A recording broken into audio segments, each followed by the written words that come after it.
which college has the least number of students with low income without low income if we assume that every college has the same number of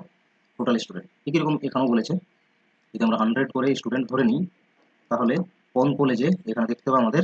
without লো ইনকামের ক্ষেত্রে সবথেকে কম student রয়েছে এখানে list number of student এখানে male female বলছে না list number of student বলেছে তাহলে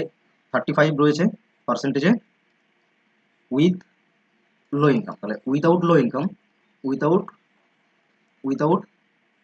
লো ইনকাম ঠিক আছে শর্টে লিখলাম উইদাউট লো ইনকাম কি হবে 35 থাকলে এখানে 65% হয়ে যাবে বা আউট অফ 100 65 স্টুডেন্টই কারণ ধরলাম তাহলে এটা হবে 75 জাস্ট 100 থেকে কি করছি মাইনাস করে দিচ্ছি বোঝা গেল 25% যদি উইথ লো ইনকাম থাকে তাহলে উইদাউট লো ইনকাম কি 75% বোঝা যাচ্ছে তো আশা করছি বুঝতে পারছো এটা 76% হবে এটা 81% হবে আর এটা 85% হবে তাহলে সব থেকে কম স্টুডেন্ট রয়েছে দেখছি আমরা 65 without low income out of 100 65% মানে কি 65 এই স্টুডেন্ট তাহলে এটা হচ্ছে এ কলেজের সব থেকে কম রয়েছে 65 ওকে বোঝা গেল খুব সহজেই ক্যালকুলেশন হয়ে গেল